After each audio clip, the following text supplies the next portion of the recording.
how focused to the details you are, how disciplined to the details you are, how willing are you able to take action on those details. That makes the difference between average, good, great, elite, undeniably the best. Okay? The amount of effort to get to average is not that hard. And it actually isn't that hard to get up to good. And it's not that hard or much more effort to apply to get to great and so on and so forth to be the best. It's your willingness to apply yourself to the details. So how you do anything is how you do everything. Bam.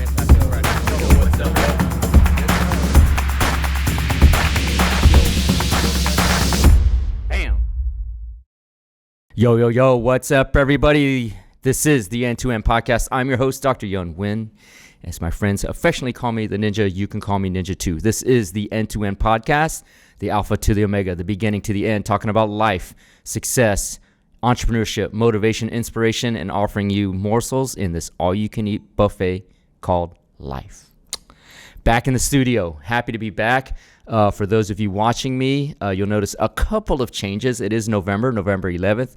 By the way, it is Veterans Day. Thank you for all of you all who have served our country.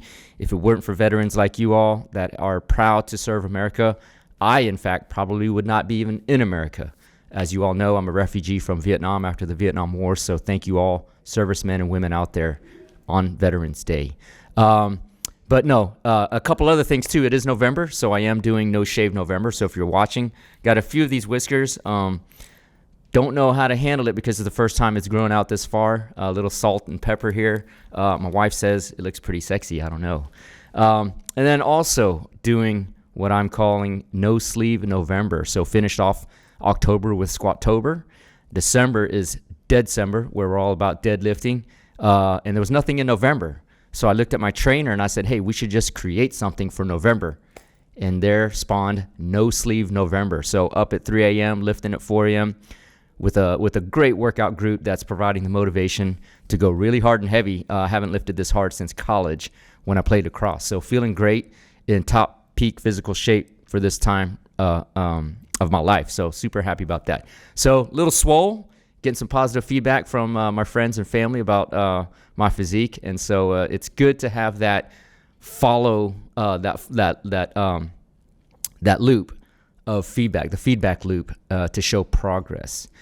Today, I want to talk about a subject that reminded me that I was reminded of during my workout this morning, and it's something that I preach all the time to my law staff, the players that I coach, friends and family.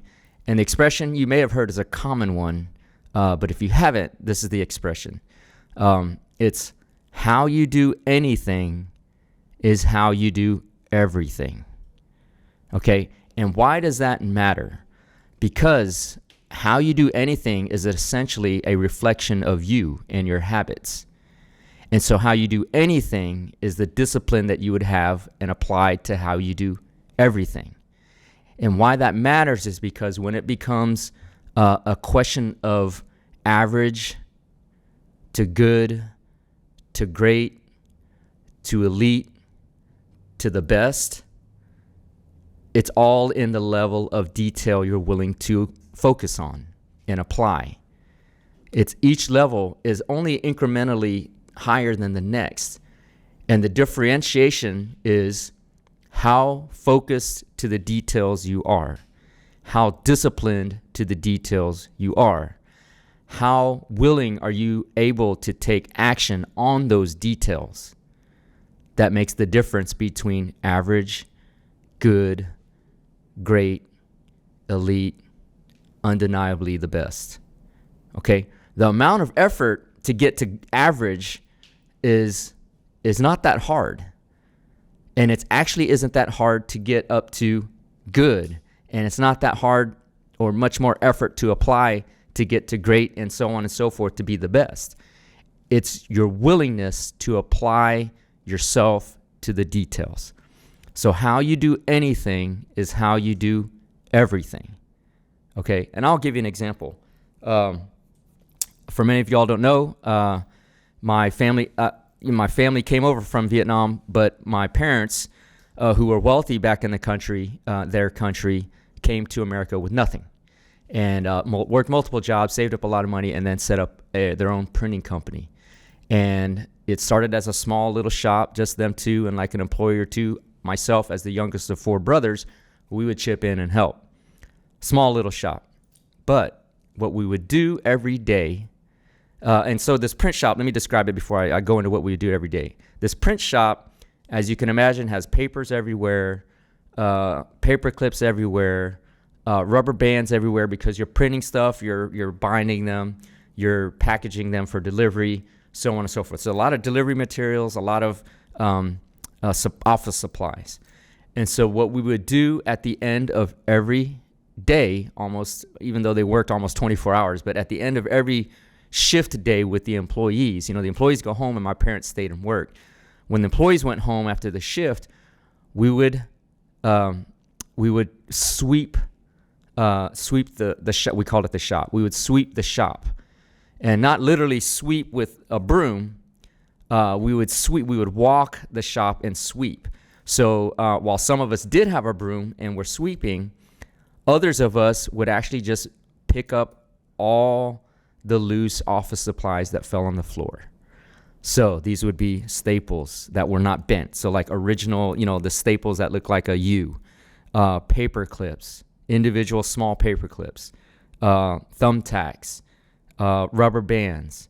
And why would we do this? Well, the obvious answer would be to keep the shop clean, but that wasn't really the reason we would do this. It's because the budget was tight. So we had to salvage every little penny represented in the paper clips and the rubber bands and the thumbtacks and the staples to be able to be used and utilized. Because what happens is that if you run out, you got to go to the store, buy more. Well, we didn't have the money to buy more. So we had to salvage everything we could, squeeze every little ounce of penny and value out of everything we had to preserve so that we can use that asset to continue to build.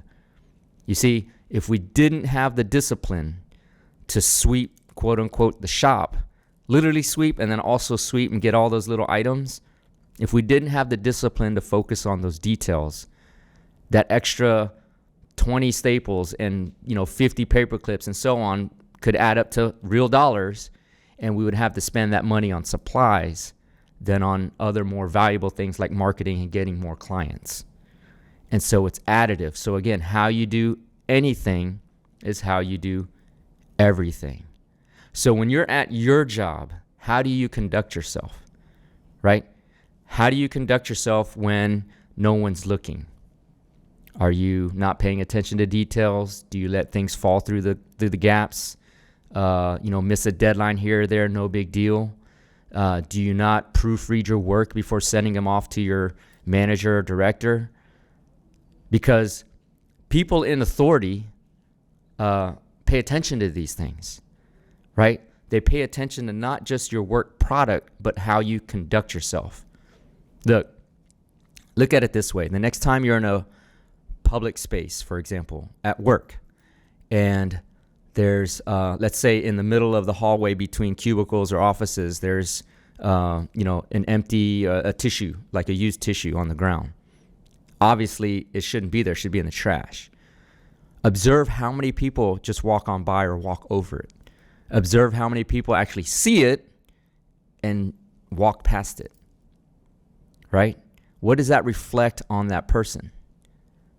What does it reflect on you, right? Are you the kind of person that would just walk by, even though you know the right thing to do is just pick it up and throw it away, right?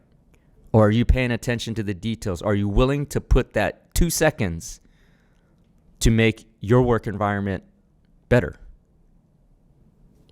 That's a good question. But I guarantee you, somebody is watching.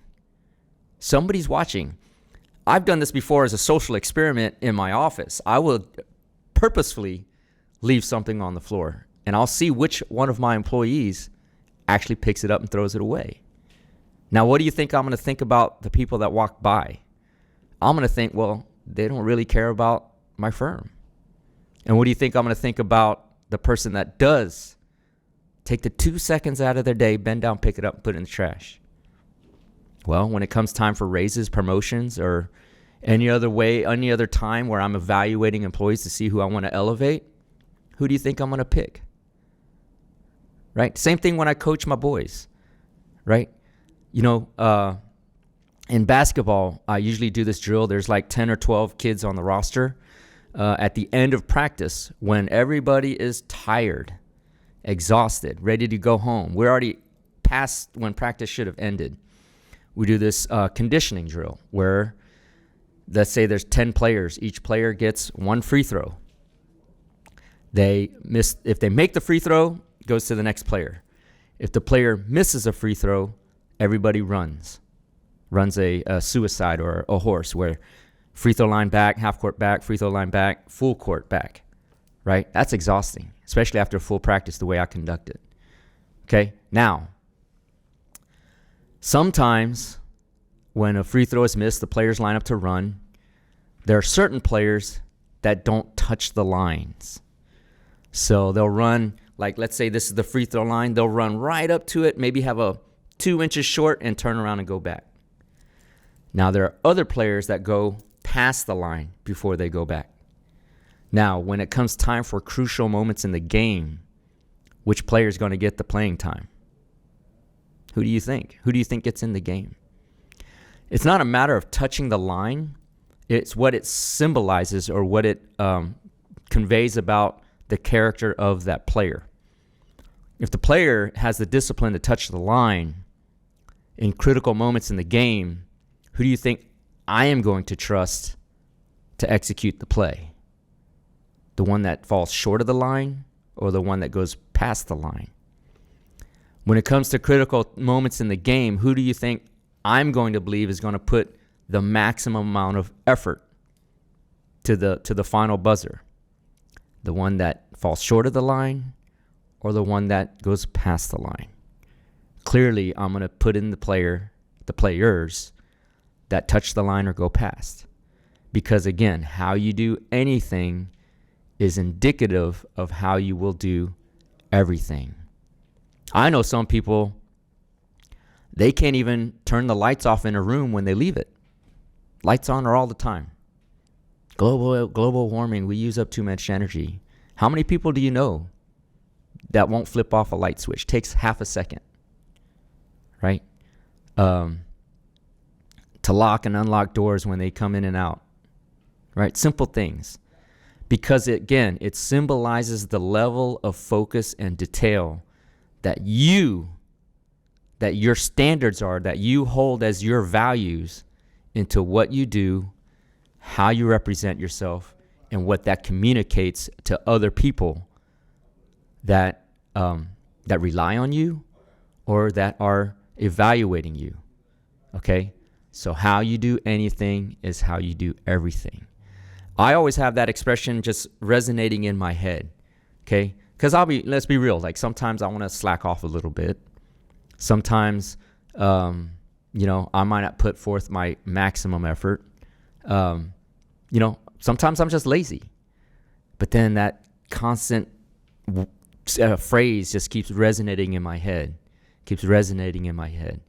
And so then when I want to be lazy, do I ask myself, is this how I want to do everything?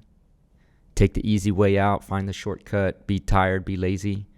Or do I want to hold myself to a standard where how I do anything is how I do everything, right? That immediately motivates me, drives me, sparks a plug, and I get going and remind myself that now I'm better than this. So have that expression in your head. Write it on your wall. Put it on your phone. So the first thing you look at your phone, we check our phone, 100 times a day. You have that phrase, how you do anything is how you do everything. It's going to change you and motivate you to create better habits of focusing to detail so you can get from average to good, good to great, great to elite, to be the best in what you want to be. Okay? Quick podcast today, but I wanted to get that off my chest because it was just on my mind from doing No Sleeve November. That's one of the things, man. Let me just, before I end the podcast, that's one of the benefits of fitness and exercise, because in that exertion, you can decide to do that one last rep, or you can just hang up the weights early. You can decide to go down in weight and lift lower weight just to make it easy, or you can push yourself and go higher, right? Are you the kind of person to push yourself? Because I find that those who exercise and push themselves are often the ones that can push themselves when it matters outside of the gym, in work or their goals or whatever needs to get done. They are the ones willing, because it's a mental thing. Because when they in the gym, when you push yourself for that one extra rep, or you push yourself to add 2 more pounds on the rack, in real life you're going to be willing to have that discipline to push yourself in real life, because you've built the confidence of that in the gym. So how you do anything is how you do everything. If you found value in this podcast or any of the other ones I've put out, please do like, share, follow, comment, subscribe. Turn on your notifications on your phone, because we drop reels and all that on the social media. And then also every Thursday we drop a new podcast episode on all platforms: YouTube, Spotify, iTunes, at N2 podcast, at N2N podcast. You can follow on all social too, Instagram and Facebook. But I appreciate our growing audience. This show is not sponsored. It's coming out of my pocket. So if you could please do like, share, follow, comment, and subscribe. Please tell somebody about the podcast. We've gotten very positive results and feedback, and so I appreciate the support. And I will look forward to bringing you another episode of the N2N podcast very, very soon. Thanks for listening.